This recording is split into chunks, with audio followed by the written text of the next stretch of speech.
방송에서 제공하는 투자 정보는 투자 판단에 대한 조언입니다. 방송에서 제공하는 주식의 가치, 가격 상승 및 가격 하락에 대해서는 방송사에서 보장하지 않습니다. 오늘의 헤드라인 뉴스입니다. 제롬 파월 연방준비제도 의장은 올해 통화정책은 관망 모드를 취할 것이라는 점을 재확인했습니다. 하지만 파월 의장은 연준의 대차 대조표는 점진적이지만 지속적인 보유자산 축소로 인해 상당폭 줄어들 수 있다고 밝혔습니다. 파월 의장은 워싱턴 DC에서 열린 이코노미 클럽 강연에서 우리는 기다리면서 지켜보고 있다고 말했습니다. 뉴욕 증시에서 주요 지수는 기업 실적 둔화와 셧다운 장기화 우려에도 제롬 파월 의장의 비둘기파적 발언으로 올랐습니다. 뉴욕 증권거래소에서 다우존스 지수는 전장보다 0.49% 상승한 23,996.08에 거래됐습니다. S&P 500 지수는 전장보다 0.43% 오른 2,596.05에, 나스닥 지수는 0.42% 상승한 6,986.03에 거래됐습니다. 지난 5일로 끝난 주간의 미국 실업보험 청구자 수가 감소하며 시장 예상도 밑돌았습니다. 다만 미국 연방정부의 부분 폐쇄가 시작돼 연방 직원들의 청구가 늘어나고 있습니다. 미국 노동부는 지난주 실업보험 청구자 수가 전주에서 17,000명 줄어든 21만 6천 명을 기록했다고 발표했습니다. 유럽중앙은행은 이 경제 불확실성이 크며 유동적이고 취약한 상황이라고 진단했습니다. 유럽중앙은행은 지난 12월 통화정책회의 의사록에 따르면 위원들은 경제 위험이 커지고 있으며 전반적인 불확실성의 기후가 형성돼 있다고 우려했습니다. 시청자 여러분 안녕하십니까? 출발 증시 와이드 1부 시작합니다. 최효은입니다. 어제 우리 시장 코스피와 코스닥 엇갈린 흐름으로 마감을 했습니다. 코스피 같은 경우에는 약보합권이 2060선에서 마감이 됐고요. 코스닥 같은 경우에는 소폭 상승하면서 680선에서 마감이 됐습니다. 어제 시장에서는 미국과 중국의 무역 협상에 대한 이 해석이 엇갈리면서 시장은 등락을 반복하는 분위기였습니다. 뉴욕 증시도 마찬가지입니다. 뉴욕 증시 3대 지수 모두 상승하면서 마감을 했습니다. 5거래 연속 상승세를 이어오고 있는데요. 하지만 어제 시장에서는 이 협상 결과가 구체적이지 않다라는 해석과 함께 이 시장에서는 오히려 불안감으로 작용을 했습니다. 이런 시장 상황들 오늘 출발 증시 와이드 1부와 함께 정확하게 다뤄보도록 하겠습니다. 네, 먼저 오늘 라이브 이슈타임에서는요. 어제 문재인 대통령이 신년 기자회견을 가졌습니다. 정치와 경제에 대한 여러 가지 이야기가 오고 갔는데 섹터별 움직임 함께 살펴보도록 하겠습니다. 이어서 이 내수 부진 우려에도 통신주와 식품주에 대한 기대가 높아지고 있습니다. 그 이유와 투자 의견까지 함께 짚어보도록 하겠습니다. 이어지는 월가 산책 시간에는요. 이 셧다운의 피해가 점점 더 커지고 있습니다. 셧다운으로 미국 경제는 일주일간 약 12억 달러의 손실이 난다는 소식 전해져 왔는데요. 함께 살펴보도록 하고요. 이어서 멕시코에서 휘발유 대란이 일어났습니다. 이유가 황당합니다. 이 도둑을 잡기 위해서라는데 이 내막 함께 살펴보고 시장 영향까지 살펴보도록 하겠습니다. 출발 증시 와이드 1부 지금 출발합니다.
국내 시장 쟁점 함께 분석해 보도록 하겠습니다. 라이브 이슈 타임인데요. 펠리즈 투자인 리서치 김민수 대표 모셨습니다. 안녕하세요. 네, 안녕하십니까. 네, 먼저 첫 번째 이슈부터 시작을 해보도록 하겠습니다. 문재인 대통령이 어제 이 신년 기자회견을 가졌습니다. 정치와 경제에 대한 여러 가지 이야기가 오고 갔는데요. 자세히 살펴보도록 하겠습니다. 일단 경제 쪽을 좀 보면요. 경제 정책 보완을 예고했습니다. 특히나 스마트 사업 쪽이 강하게 좀 언급이 됐고, 하지만 북한 문제에 있어서는 오히려 신중한 태도를 보이면서 어제 남북 경협주들 크게 힘을 받지 못하는 모습이었습니다. 어제 대표님 보셨나요, 혹시? 네, 실시간으로 시청했다고는 못할 것 같고요. 네. 이어폰 끼고 이동 중에서 살짝 보긴 봤는데, 말씀을 잘하신다기보다는 네. 잘 읽으시더라고요. 어떤 여러 가지 소통하려고 하는 노력들은 많이 보였긴 네. 했지만은 일단 시장의 반응과는 조금 차이가 좀 있지 않았나라는 생각도 여러 가지 많은 생각이 들었습니다. 네. 더 할까요? 아니, 그렇다면 또 어떻게 보셨나요? 이 시장에서는 어제 시장에서 좀 종목별 움직임이 있었잖아요. 네. 어떻게 보셨나요? 네, 어떻게 봤냐면 이어폰 끼고 봤다니까요. 네. 그와 관련돼서 일단 오늘도 만약에 이제 대통령 신년사 같은 경우는 과거부터 상당히 좀 여러 가지 의미가 많이 있죠. 네. 올 한 해 국정 운영을 어떻게 하겠다라는 어떤 여러 가지 방점을 찍는 얘기가 많다 보니까 그에 따라서 주목하는 분위기가 좀 많다고 봐야 될 것 같고요. 이와 관련돼서 혹시 나도 한마디, 나도 할 얘기가 있다라고 하시는 분들은 유튜브를 통해서 직접 올려주신다고 한다면 즉각 반영해서 여러 가지 의견을 네. 열린 토론 방식으로 한번 진행을 해보지 않을까 그렇게 말씀드리고 싶고요. 네. 그와 관련돼서 일단 앵커님은 어떻게 보셨나요? 대통령 이제 각하가 아니죠. 대통령님께서 여러 가지 얘기를 쭉 하시는데 어떤 반응들, 특히 젊은 세대를 대표하는 한마디 한번 부탁드리겠습니다.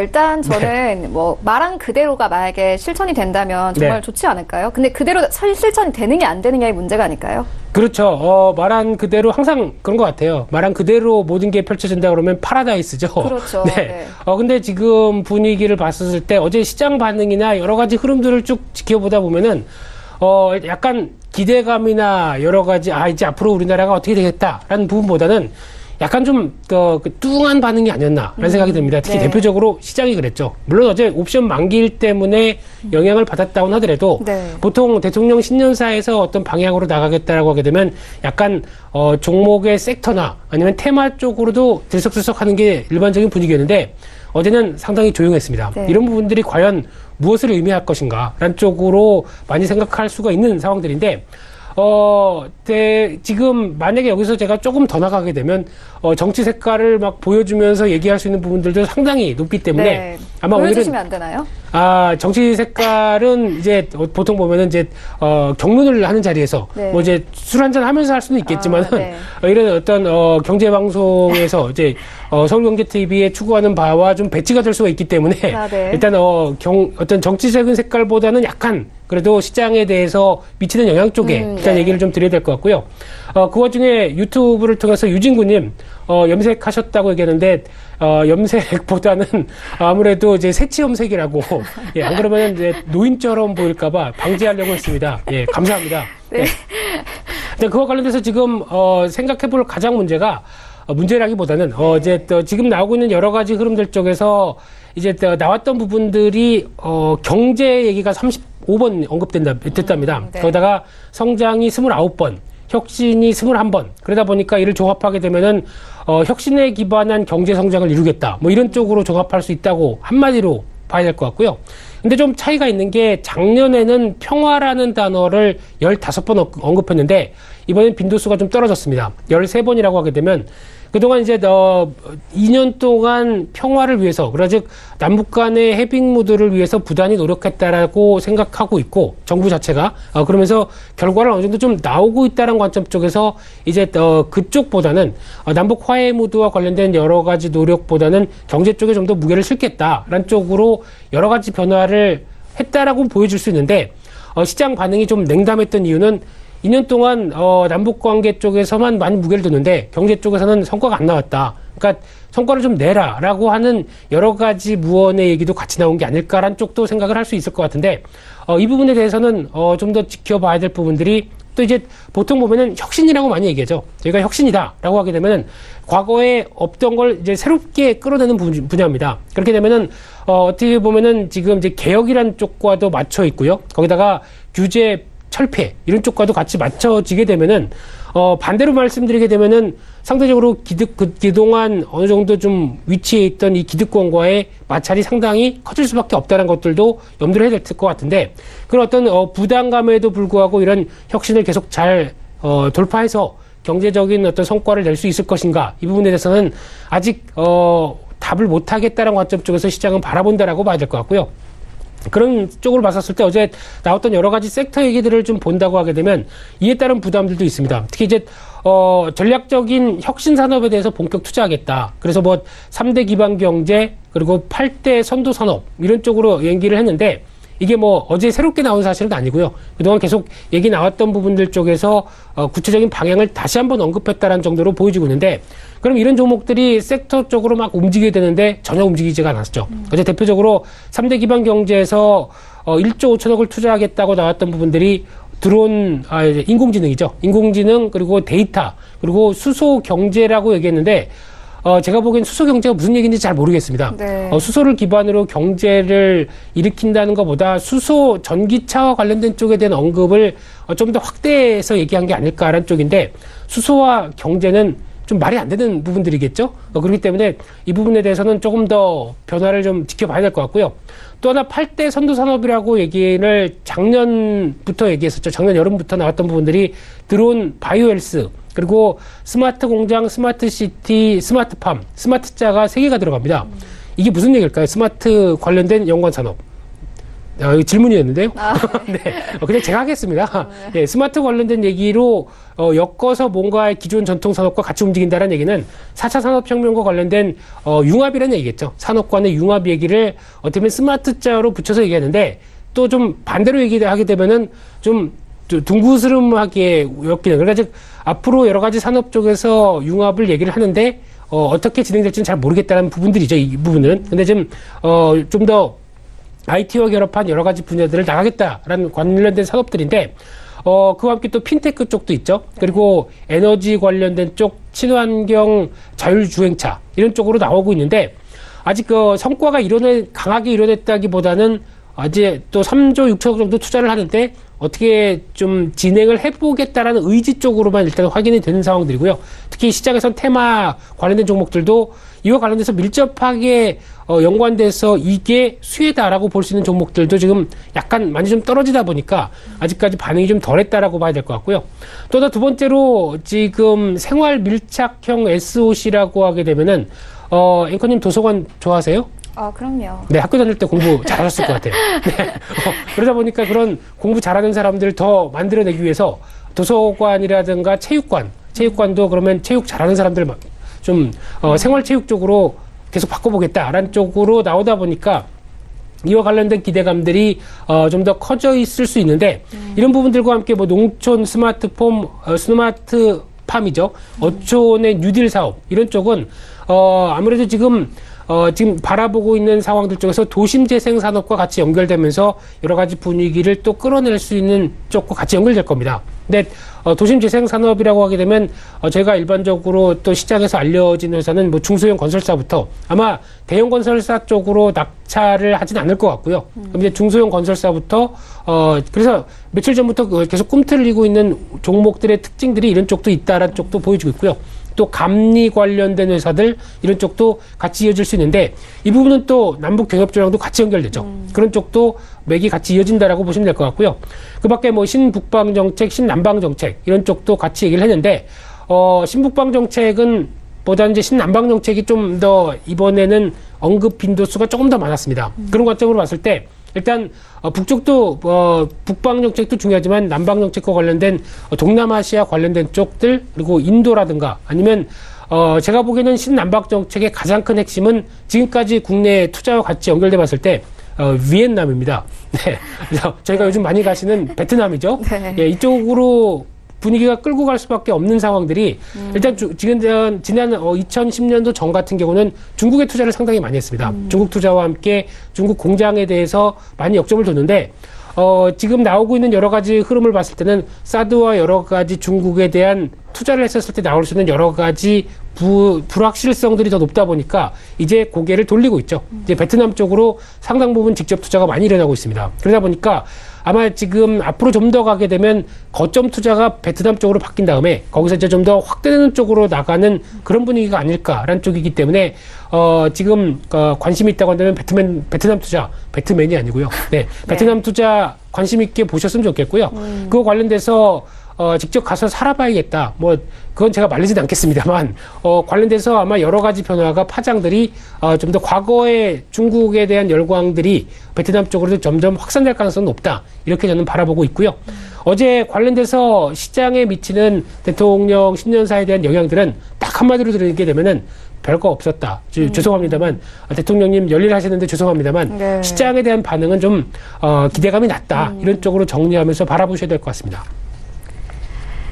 네, 대표님께서는 어쨌든 간에 어제 기자회견에서는 이 정부가 현재 로드맵을 그리고 있는 상황이기 때문에 사실 시장은 큰 반응을 하지 않았다. 이렇게 말씀을 해주셨습니다. 네, 이어서 다음 이슈로 옮겨가 보도록 하겠습니다. 현재 국내 내수 경기가 좀 부진하고 있는 가운데 대표적인 내수 관련주인 통신주와 오히려 음식료주는 주가에 대한 기대가 높아지고 있는 상황입니다. 최근 통신주 같은 경우에는 5G 기대감도 있고 또 미디어 사업과도 좀 연결이 되어 있더라고요. 그렇죠. 또 식품주 같은 경우는 1분기 실적이 좋을 것이다. 이런 분석이 나오고 있고요. 네. 이런 것들 좀 어떻게 해야 될까요? 네, 이런 것들요. 네. 이런 이제 내수 관련된 섹터 쪽에서 가장 또 중요한 게 통신이나 음식료 네. 이쪽이라고 이쪽이라고 보게 되면 일단 경기 방어적인 성격이죠. 시장에서 좀 불확실성이 큰데 그나마 지금 대부분의 업종들의 실적을 보게 되면은 3분기부터 꺾여 내려가기 시작해서 불안한 모습들이 계속 확인됐는데 지금 이제 내수 관련된 종목들은 그나마 크게 변하지 않는다라는 관점들이 가장 우선이라고 봐야 될 것 같고요. 네. 그런 차원에서 이번에 통신사 같은 경우는 실적 추정을 했는데 떨어지지 않는다라는 관점 쪽에서 주목을 하고 있는데 대표적으로 이제 5G 상용화는 다 하시는 걸 거고요. 네. 또 하나 주목해야 될 부분들이 이제 글로벌 OTT라고 많이 얘기하는데 이 OTT가 뭐의 약자인지 아십니까? 이거는 오월 예? 왜 저한테 욕을 예, 잘 아십니다. 네, 그렇죠. 이게 오버 더 탑. 네. 네, 저는 콩글리시, 예, 본토 발음. 네. 그래서 왜 오버 더 탑이라고 하는지는 잘 모르겠습니다만 네. 중요한 게 이 OTT 서비스라는 것 자체가 쉽게 말씀드리면 넷플릭스죠. 쉽게 말씀드리면 미드를 좋아하시는 분들이면 다 한 번씩 PC나 집에 핸드폰이나 태블릿에 다 깔려 있죠. 네. 그래서 돌아가면서 보신다고 하는데 미드 좋아하세요? 네, 많이 보는 편입니다. 네, 별로 표정은 안 그래 보이시지만은, 네.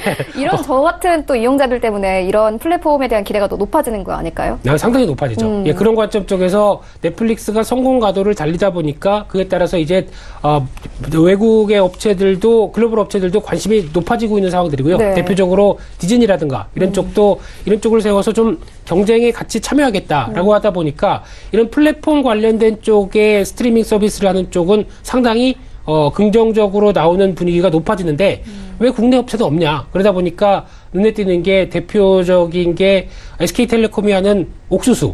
혹시 보셨나요? 네, 뭐 많이 언급이 되더라고요. 네, SK텔레콤 안 쓰시는군요. 네. 네. 쓰시면은 바로 이렇게 쭉 옥수수라든가 푹이라고 하는 또 서비스. 네, 연결이 돼서 이렇게. 그렇죠. 네, 이런 쪽과 함께 아마 SK텔레콤도 올해 안에 국내 대표적인 플랫폼을 좀 개통하지 않을까 생각되고 있는데 좀 아쉬운 게 넷플릭스 같은 경우는 월정액입니다. 그러다 보니까 이것저것 방송사 따지지 않고 그냥 한 번에 쉽게 결제할 수 있는데 이런 부분들도 아마 좀 개선돼야 되지 않을까 생각되고 있고요. 그런 장을 마련한다라고 하게 되면 이에 따른 변화도 상당히 또 통신사 쪽은 긍정적일 것이다 라는 관점으로 나가고 있는 상황들인데 이런 쪽은 그거 하나만 조심하면 될 것 같습니다. 시장이 지금처럼 이제 강하게 지수와 함께 반등한다라고 하게 되면 이런 어떤 좀 안정적인 종목들은 또 밀리게 되죠. 그리고 어떤 추세적인 엇갈림은 지수와 반대적으로 움직인다는 쪽에서 타이밍은 계속 보셨으면 좋겠고요.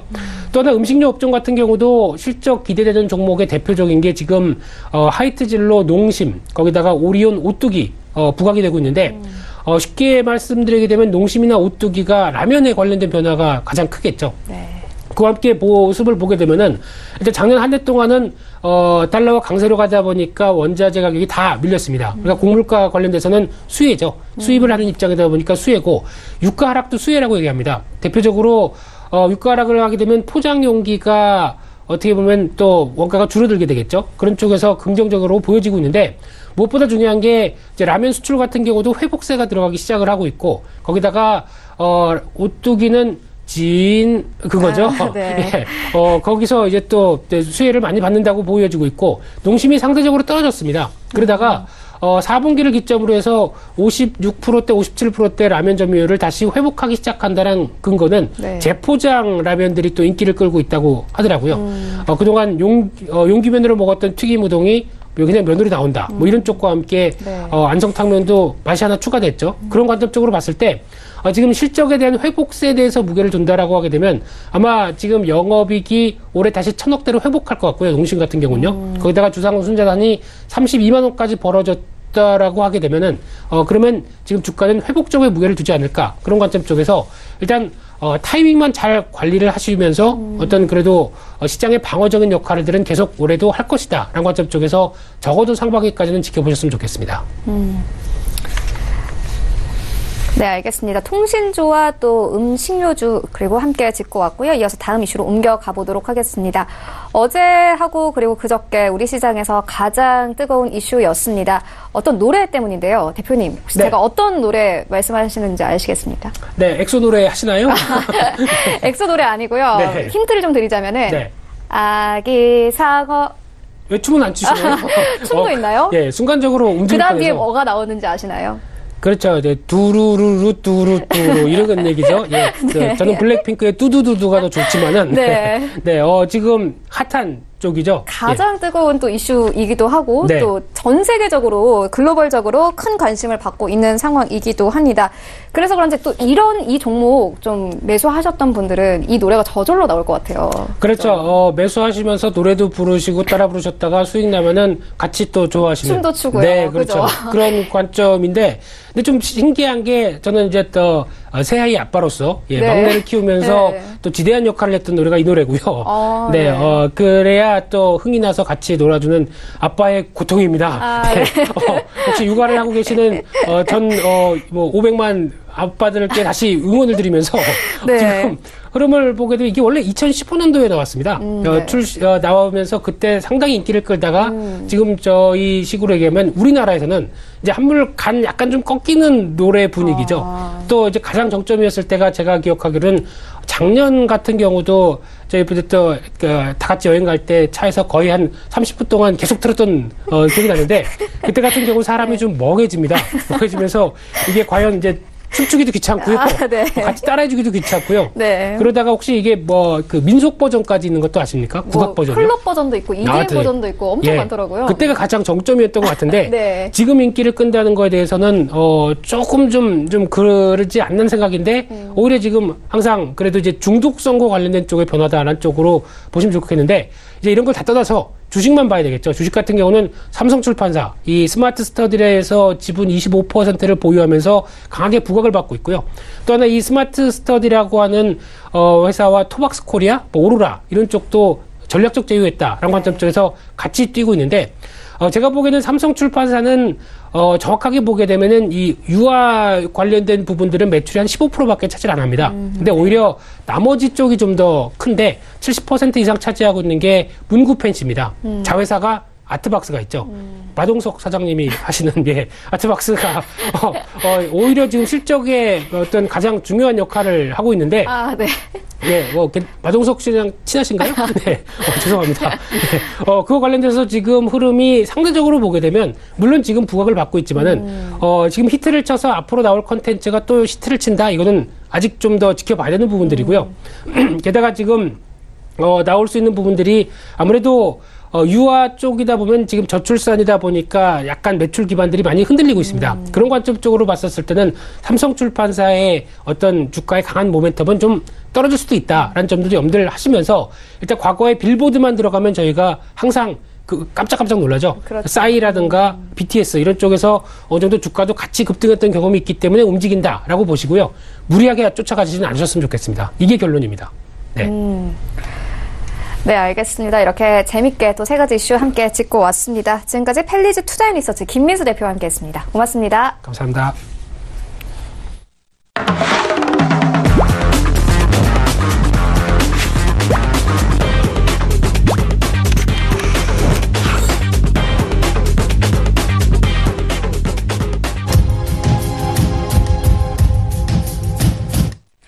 네, 이번에는 국제 이슈 함께 짚어보도록 하겠습니다. 이성웅의 월가 산책 시간입니다. KTB 투자증권 이성웅 과장 전화 연결되어 있습니다. 안녕하세요, 과장님. 네, 안녕하십니까. 네, 먼저 첫 번째 이슈부터 시작을 해보도록 하겠습니다. 이제 셧다운의 여파가 점차 가시화되고 있습니다. 스탠더드&푸어스에 따르면 셧다운으로 인해서 미국 경제가 받는 경제적 손실 또한 좀 적지 않은 규모인 것 같은데요. 조금 더 자세하게 짚어봐 주시죠. 네, 미국 연방정부의 셧다운 사태가 지금 위판한파 좀 펴지고 있습니다. 우선 19일째 지금 이어지고 있는데, 우선 미국 경제가 일주일에 12억 달러 정도로 손실을 보고 있다는 분석이 나왔습니다. 미국 정치 전문 매체죠. 이 폴리티코에 따르면은 이 국제 신용평가사 S&P의 베스앤 보비노스 이코노미스트가 얘기했는데요. 셧다운 장기화될 경우에면 미국 경제에 심각한 타격이 예상된다며 전망을 했는데, 미국의 실제 경제 성장률도 셧다운이 2주간 지속될 때마다 0.1% 낮을 수 있다고 경고했습니다. 다른 전문기관의 전망도 비슷한데요. 앞서서 JP모건은 셧다운이 이어질 경우에 내도 0.1에서 0.2% 깎일 것이라고 추산했는데, 우선 이 경제자문위원회 위원장 같은 경우에도 지난주 미국 경제 성장률을 3%로 제시하면서 셧다운이 이어지면서 미국의 GDP가 2주마다 0.1% 깎일 것이라는 이 비슷한 분석을 내놨습니다. 이는 셧다운 사태로 현재 80만 명에 달하는 연방정부 공무원이 임금을 받지 못하고 있는 부분이 가장 크다라고 볼 수 있겠고요. 이들의 소비 지출을 줄이면서 경제에 악영향을 미치고 있다는 분석입니다. 이와 더불어서 연방 공무원이 35만 명이 19일째 모급 휴가 중인 상황에서 인력 부족으로 인한 생산성 손실도 10억 달러 이상으로 규모로 좀 추정되는데요. 연방정부 업무가 재개될 경우에 이들 공무원에게 보전해야 할 임금도 지금 부담이라고 볼 수 있겠습니다. 비슷한 전례도 있었는데요. 버락 오바마 전임 정부가 지난 2013년이었죠. 예산안 합의에 실패하면서 16일간 셧다운 사태를 겪었는데 이때 미국 경제에 끼친 손실 한 25억 달러도 좀 추정이 되고 있고, 이경 장병 예산을 둘러싼 트럼프 대통령과 이 민주당의 대치로 셧다운 사태가 더 장기화될 가능성이 늘어나면서 미국의 신용 등급이 또 간등할 수 있다는 전망까지 나왔습니다. 이 국제신용평가사 피치의 제임스 미콤의 국가 신용 등급 부분 책임자는 이 부채 문제로 미국의 트리플 A 등급을 잃을 수 있다는 부분을 지적했습니다. 네, 알겠습니다. 이어서 두 번째 이슈로 옮겨가 보도록 하겠습니다. 멕시코에서 휘발유 대란이 일어났습니다. 정부 측에서 송유관과 정유 공장을 폐쇄했는데요. 이유가 좀 황당합니다. 이 정유 도둑을 잡기 위해서라는데, 이와 함께 좀 사람들이 불편을 겪고 있는 것 같습니다. 이 주유소에는 사람들이 줄을 서고 또 지금 현재 정부에 대한 불만도 커지고 있다, 이런 보도가 나오고 있는데, 이런 자세한 좀 내막 좀 살펴봐 주시죠. 네, 우선 말씀하셨듯이 좀 황당한 이유죠. 휘발유 절도를 막기 위해서 석유관과 정유 공장을 폐쇄한 그런 상황인데, 이 멕시코가 이제는 그 여파로 휘발유 부족 사태를 막고 있다라는 부분이 지금 현재 상황입니다. 이 월스트리트 저널에 따르면은 주말에 멕시코 국영 석유업체죠. 이 페맥스가 6개 정유 공장에서 대도시로 이어지는 주요 휘발유 송유관을 일부 폐쇄했습니다. 대신 유조차 같은 느리고 비용이 많이 드는 운송수단을 통해서 석유를 공급하는 쪽을 택했는데요. 이 페맥스가 휘발유와 디젤 같은 정유 제품들을 훔쳐내는 범죄 조직을 막기 위해서 이 같은 조치를 취했다고 전했는데, 이 멕시코의 범죄 조직들은 석유관에서 매년 수십억 달러 규모의 정유 제품을 절도해온 것으로 알려졌습니다. 그러나 석유관이 폐쇄되면서 멕시코 각지에서 문제가 나타나기 시작했는데요. 로이터 통신은 최소 6개 내 주유소 곳곳에서 사람들이 긴 줄을 형성했다라고 보도했고, 이 수도 멕시코시티에서는 자동차 운전자들이 연료를 채우기 위해서 앞다퉈 몰려들으면서 일부 주유소가 폐쇄되는 상황까지도 벌어졌습니다. 일각에서는 이 멕시코 정부를 비난하는 목소리가 좀 나오고 있는데요. 이 로이터에 따르면 인터넷에서 멕시코 정부의 조치를 은행 강도로 막기 위해 은행을 폐쇄하는 것으로 좀 비유하게 됐는데, 이에 따라서 지난달에 취임한 이 오브라도스 대통령 같은 경우에는 현재 위기에 처한 현재 상황이고요. 이 오브라 대통령 같은 경우에는 기자회견에서 공급량이 충분하다라고 밝혔지만, 이를 믿지 못하는 사람들도 좀 생겨나고 있습니다. 우선 전국 고용주지 업체 멕시코의 그 회장은 트위터를 통해서 휘발유가 부족하지 않다는 건 커다란 거짓말이라고 하면서 수백 명의 사람들과 또 천개 기업들이 이를 증명할 수 있다라고 말했고요. 오브라 마두로 대통령 같은 경우에 지난달부터 국민 900명과 헌병 4,000명을 휘발유 절도 취약 지점에 배치하기도 했는데 이도 효과를 보지 못하고 있는 상황입니다. 멕시코시티에 거주하는 곤살로 몰로이 독립에너지 컨설턴트가 얘기했던 거 따르면은 군대가 그곳에 영원히 머물 수 없을 뿐더러 이 페맥스의 송유관을 이 정도 규모의 군대로 모두 보호할 수는 없다라고 좀 지적했고요. 이 업계 쪽에서는 멕시코 시민 정부의 시도는 의미 있었지만 사전에 대중들을 교육하면서 변화에 적절히 대비하는 데 실패했다면서 충분한 공급량이 있다는 확신도 주지 못했다라고 좀 분석했습니다. 네, 알겠습니다. 이어서 다음 이슈로 옮겨가 보도록 하겠습니다. 최근 이 중국의 경기 둔화 우려에 대한 이 목소리가 좀 커지고 있습니다. 이제 이런 우려 속에서 디플레이션 조짐마저 서서히 나타나고 있는 양상입니다. 어제 중국 증시에서는 이런 디플레이션 우려로 인해서 증시 모두 하락하면서 마감이 되기도 했는데요. 그런데 또 이제 정부 측에서는 부양책이 조금 나오고 있는 상황이니까 나아지게 될까요? 아니면 오히려 조금 더 심각해질까요? 어떻게 보십니까? 네, 우선 계속 경제 지표에 좀 안 좋은 상황이 중국 쪽에 나타나지고 있는데요. 우선은 12월 PPI 지수 같은 경우에는 같은 달보다 0.9% 상승하는 작년의 가격보다 0.9% 상승하는 데 그쳤습니다. 이 12월 상승률은 전달 상승률 2.7%와 비교하면 급속히 둔화된 수치인데요. 여기에 또 시장 예상치 1.6%에 크게 미치지 못했고, 우선 12월 PPI가 급속 하락한 점 외에도 최근 꾸준히 하락세를 좀 이어오는 부분도 좀 걱정인 상황인데요. 중국의 월별 PPI 상승률을 살펴보면은 작년 6월에 4.7%까지 상승한 뒤에 4개월 연속 하락 중입니다. 문제는 이 같은 하락 추세가 계속 이어지면서 PPI 상승률이 마이너스로 전환되면은 이 디플레이션 우려가 본격적으로 대두될 것이라는 점인데요. 이 PPI는 제조업 활력과 관련된 이 경기 선행 지표인데 이 소비자들이 체감하는 실제 물건값을 반영하는 소비자 물가 지수 CPI에도 영향을 주는 현재 상황이라고 볼 수 있겠고요. 이 PPI 상승률 둔화 배경으로는 역시 말씀하셨듯이 미국과 중국의 무역 전쟁 영향에 따른 중국 내 원자재 수요 감소와 이 제조 활력 부진이 꼽힌다라고 볼 수 있겠고요. 작년 12월 CPI 상승률도 1.9%로 전달의 2.2%보다 좀 둔화된 모습 보여주었습니다. 시장 전망치 2.1%에도 밑돌았는데요. 중국이 미국과의 무역 협상에서 양보적 저자세로 나서는 것도 중국의 각종 지표가 악화되고 있다는 점과 무관치 않는 현재 상황이고, 최근에 각종 경제 지표들이 미국과 중국의 무역 전쟁의 충격파를 반영하면서 중국 정부가 양국 무역 전쟁을 최대한 빠른 시일 내에 마무리 짓겠다는 도발선이 커졌다는 점 관측입니다. 실제로 중국의 지난해 경제 성장률이 둔화 조짐을 보이는 현재 상황에서 지난달에 PMI 지수는 2년 만에 처음으로 경제 확장과 위축을 나눈 기준이 50 밑으로 떨어지면서 이 중국 제조업 분야가 경기 위축 국면이 도입됐다는 신호를 보냈는데요. 중국의 공업 기업의 이익 증가율은 3년 만에 마이너스로 돌아섰고, 이 소매 판매 증가율도 15년 만에 최저수준으로 하락한 바 있습니다.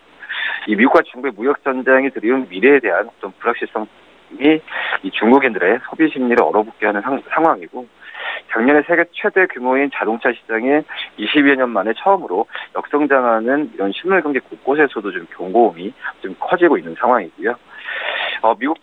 미국의 전 재무장관이죠. 런스 서머스 같은 경우가 인터뷰에서 했던 내용을 좀 빌리자면은, 통계에서 나타나는 것과는 관계없이 중국 경제가 상당히 둔화했다는 아주 명백한 증거가 있다면서 우려의 근거가 많다라는 부분을 제시하면서 이런 좀 중국의 경제에 대한 부분에 있어서 지금 현재 상황에서는 암울한 상황으로 가고 있지 않나 이렇게 보입니다. 네, 그런데 과장님, 어제 이 미국과 중국의 무역 협상이 그래도 좀 성공적으로 끝났다, 이런 좀 결과가 계속 나와 있었습니다. 트럼프 대통령은 트위터를 통해서 미중 무역 협상은 엄청난 성공이다, 또 이렇게 발언을 하기도 했거든요. 그렇다면 불확실성이 조금 해소될 수 있을까요? 불확실성이 해소된다는 관점으로 보시는 것보다도 어느 정도 그 트럼프 대통령의 어떤 정치적인 영향, 앞에 말씀드렸듯이 셧다운과 이제 내년부터 시작될 어떤 차기 대선에 대한 캠페인을 시작하기 전에 어떤 중국 쪽에서의 어떤 그 전에 강경한 스탠스를 내려놨다라고 좀 판단이 좀 되고 있고요. 이 부분 같은 경우는 이제 이번에 협상 같은 경우에는 90일 동안의 그 미국과 중국의 무역 분쟁의 휴전의 어떤 첫 번째 어떤 실무적 협의라고 볼 수 있겠는데, 우선 이번 달 말이죠. 다보스 포럼까지 있습니다. 다보스 포럼 때도 트럼프 대통령과 중국 부총리의 어떤 면담이 예정이 돼 있는 상황이고요. 그렇기 때문에 이거에 대한 이 다보스 포럼과 또 휴전 이후에 어떤 상황들 같은 경우에는 예측을 할 수 없는 그런 상황이지만, 다만 이제 그 전에 미국과 중국의 무역 분쟁에 대한 우려감이 주가에 그리고 금융시장에 선반영되는 부분은 확실하기 때문에 이 부분에 있어서 투자 신의 완화 과정으로 좀 판단하시면 되지 않을까, 이렇게 보입니다. 네, 그런데 최근 이 중국 측에서 경기 부양책을 내놓기도 했습니다. 보면은 경기 부양책이 나오고 난 이후에 7개월 이후에는 조금 효과가 나타나기도 하거든요. 그렇다면 이러한 지금 현재의 디플레이션 정도는 막을 수 있을까요? 디플레이션까지 막을 수 있다는 것보다도 이번에 경제 정책이나 이런 부분에 있어서는 예정이 됐던 그런 경제정 발표이기 때문에 이걸 디플레이션까지도 연결되기에는 막을 수 있다라고 해석하기에는 좀 무리가 있지 않나, 이렇게 좀 판단이 되고 있고요. 다만 이제 인프라 건설이나 이런 부분을 추진하는 부분은 중국이 항상 몇십 년 동안 항상 유지했던 상황이기 때문에 어떤 이런 부분에 있어서 내수 경기에 대한 효과 부분은 나타날 가능성은 좀 있지 않을까, 이렇게 좀 생각이 되고 있고, 그러기 때문에 지금 현재 같은 경우에 소매 판매나 이런 취업률 같은 경우에는 그나마 중국 쪽에서의 경기 지표를 좋게 할 수 있는 부분은 맞다라고 좀 판단이 되고 있지만, 우선 디플레이까지도 연결되기에는 맞기에는 지금 현재 글로벌 경기 상황을 종합해서 판단해야 되는 게 맞지 않을까, 이렇게 보입니다. 네, 알겠습니다. 지금까지 세 가지 이슈 함께 짚어보고 왔습니다. 지금까지 KTB 투자증권 이성훈 과장과 함께했습니다. 고맙습니다. 네, 감사합니다. 네, 1부는 여기서 모두 마치도록 하겠습니다. 잠시 후 2부에서는 전문가들과 함께하는 종목 라이브쇼, 라이브 매매 타임이 이어집니다. 여기에 대해서 오늘 장에서 이슈몰이를 하고 있는 특징주까지 꼼꼼하게 살펴봐 드리겠습니다. 채널 고정해 주시고요. 저희는 잠시 후 2부로 다시 찾아오도록 하겠습니다.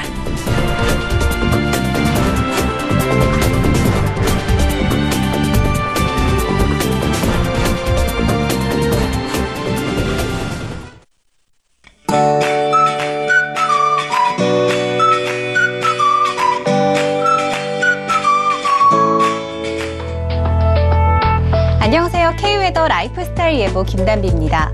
오늘 서울의 아침 기온 영하 1도에서 시작해서 한낮에는 5도까지 오르는 등 대부분 지역이 평년 수준을 웃돌겠습니다. 전국이 온화한 날씨를 보이는 가운데 남부지방으로는 비 소식이 있는데요. 오늘까지 제주도는 최고 20mm, 전남 해안은 5mm 미만의 비가 내리겠습니다. 한편 추위가 누그러진 대신 미세먼지가 극성인데요.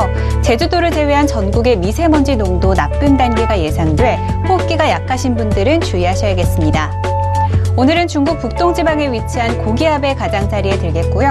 남부지방은 제주도 남쪽 해상을 지나는 기압골의 영향을 차차 받겠습니다.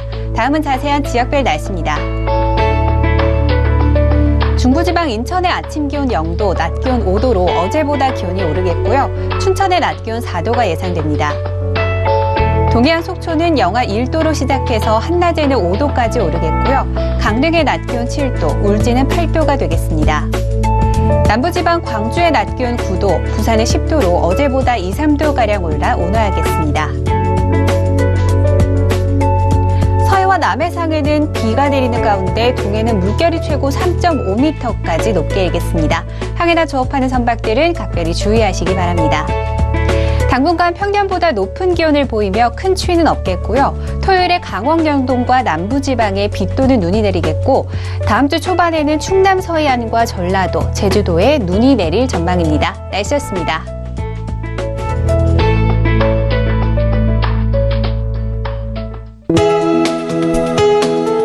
본 방송에서 제공하는 투자 정보는 투자 판단에 대한 조언입니다.